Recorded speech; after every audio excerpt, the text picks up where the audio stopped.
Hello, I'm Mark Greenberg, and current OHFAMA trustee representing the Midwest Academy, former president of OHFAMA, and the chair of the OHFAMA Ad Hoc Bylaws Committee.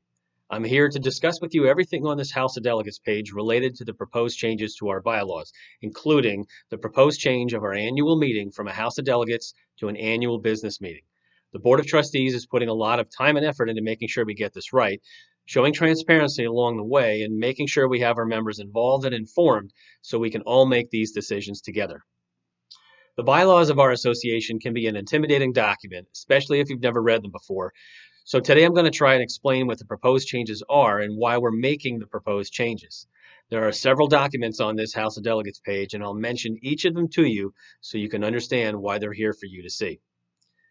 The current bylaws are listed here because they always are. It will allow you to read a clean copy of the bylaws in case the edited proposed versions get too confusing. The last House of Delegates agenda is always listed too, and this year you can compare the 2019 House of Delegates agenda to a proposed future annual business meeting agenda to see the differences and similarities. The sample agenda is here on this page for you to review. Generally, you'll see these two meeting formats have a lot in common. The main difference is that the annual business meeting model has a little bit less formality. It's more streamlined, like a typical company business meeting, with a lot of those reports submitted for member review rather than being presented. Frankly, the meeting model is run like a Board of Trustees meeting is already, so our leadership is very familiar with this setup. The most important components are still intact, including presentations from key leadership and selected guests, discussion of policy amendments, budget presentation, discussion, and approval, and officer elections. The last House of Delegates approved propositions and resolutions are always listed, and this year the 2019 policies are important because the decisions we made in 2019 are a big part of the proposed bylaws changes this year. We'll talk more about that in a little bit. The OHAC report, or the OHFAMA House of Delegates Assessment Committee report, is here for you to see too. This is a PowerPoint presentation that I made as chair of the OHAC at the 2019 House of Delegates. This is a very important presentation that is your best tool to see why an annual business meeting is proposed to replace our House of Delegates. So if you want to know why we are making the proposed change to the annual business meeting, this presentation is the most critical thing to check out to answer that big question. Why do only 4 states in the whole country have a House of Delegates? Should we or could we be spending a lot less than $8,500 on our association's annual meeting? Can we conduct our business more efficiently and still provide our members with the input we want on the big issues like budget and policy? Will we be able to keep our officer elections organized and fair? This is an easy read and it will not take a long time to go through the slides. So please make sure you check that out. It's called the OHFAMA House of Delegates Assessment Committee Report. And it says in red letters next to it, Annual Business Meeting Research. Next is the proposed bylaws. There are 2 versions of the proposed bylaws listed on this page. One says with annual business meeting language, and the other says with House of Delegates language. The reason we have 2 versions is because Resolution 19-1 passed at our 2019 House of Delegates said that we would include the annual business meeting change in our bylaws rewrite. The proposed bylaws still need to be passed by this year's House of Delegates.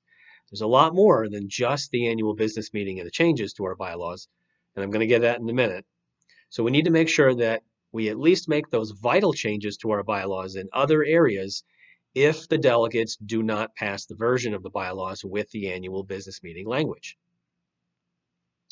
What's not clearly defined in all of the documents listed on this page is something discussed in the OHAC report, which is the coordination of the annual business meeting with a CME event, specifically a 1-day seminar in the fall with an attached business meeting. The seminar annual business meeting format is successfully followed by many states in the country. It provides an additional incentive for members to attend. It allows sponsors for the seminar an opportunity to cover our meeting costs, and it's another revenue-generating event for our association. which continues to provide quality CME events with sufficient revenue generated to ensure that even in the face of rising costs of just about everything annually, we continue to provide association membership without an annual increase in dues. Now on to the summary of changes to the OHFAMA bylaws. There are three main categories, and they are: 1. APMA bylaws changes that required OHFAMA bylaws matching changes. 2. The 2019 OHFAMA House of Delegates propositions and resolutions resulting in changes. And 3. Other miscellaneous changes. So let's go through each of these. First, APMA bylaws changes that required matching OHFAMA bylaws changes. Membership category definition changes are self-explanatory and easy to identify in the bylaws edits. And the membership and dues payment procedures, where APMA changed the process from application and payments through the state association first, and then the APMA, to applications going through the APMA first and then the state components.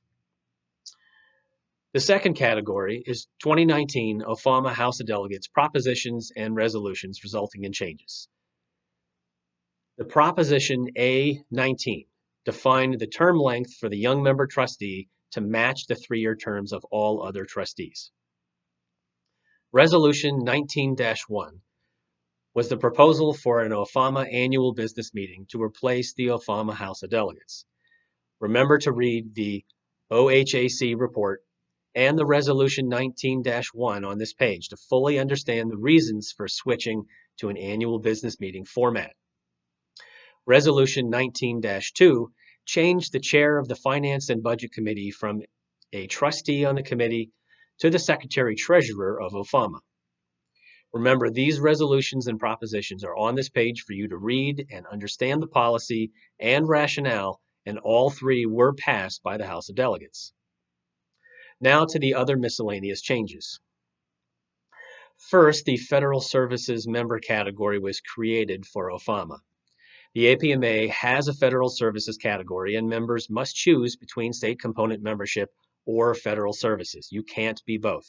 This did not allow federal service members in Ohio certain membership benefits, such as certain member discounts, direct information on scope of practice issues, some CME events or discounts, and information at local academy meetings, and potentially alienated a large number of podiatrists practicing in Ohio.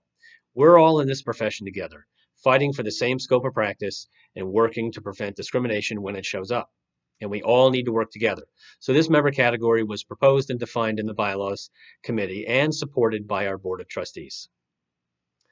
Next, name changes such as the name of some of the member categories and Budget and Finance Committee.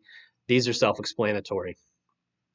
Next is removal of dues and fees references from the bylaws and creating a separate document for this called the OHFAMA Dues and Fees Schedule.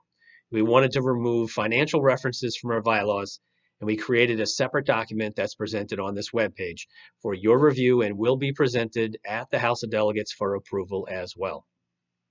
Next was correction of a typo, misplaced section from active member to postgraduate member definition. That is self-explanatory. Next, adding a 5-year term limit of the OHFAMA Secretary-Treasurer. All other members of the Executive Committee follow a path from second vice president to immediate past president and phase out after 4 years of service. Only the Secretary-Treasurer is not term limited. Since this position has historically seen incumbents hold this position for an extended period of time, the Bylaws Committee felt it was important to limit the Secretary-Treasurer to 5 consecutive terms. Next, defining procedures for replacing a possible vacancy of the young member trustee and the APMA's second alternate delegate positions. We currently lack a process for this in the bylaws should it happen, and it has, so now it is defined. Next, adding the ability of the Board of Trustees to have electronic voting on business matters. This has become more significant with COVID-19, limiting personal meetings of groups, and this policy mimics the idea recently enacted at the APMA level. Finally, adding and defining an emergency bylaws amendment for the OHFAMA annual meeting. This matches the APMA policy and one that we had in place, but it was not clearly defined in our bylaws until now. In conclusion, thank you for listening. and thank you in advance for your review of all the materials on this webpage. It's critical that every member review the stuff so you can contribute your opinion and your ideas and your vote to make our association a better one than it is already. This is a big year of change for us. Your Board of Trustees doesn't take it lightly that this is a major change. We've had a House of Delegates for many years, but it's time to reevaluate ourselves and make some changes. It's time to make things work better for us. It's time to be more fiscally responsible with our annual meeting. There's a lot of research that has happened to get to this point. And there's countless hours of work behind the scenes that have put this together. And to finish this journey, we need you to be informed, and we want your input. We want to hear what you have to say. Once you've reviewed the items on this webpage, there's a survey form where you can give us your opinion and ideas.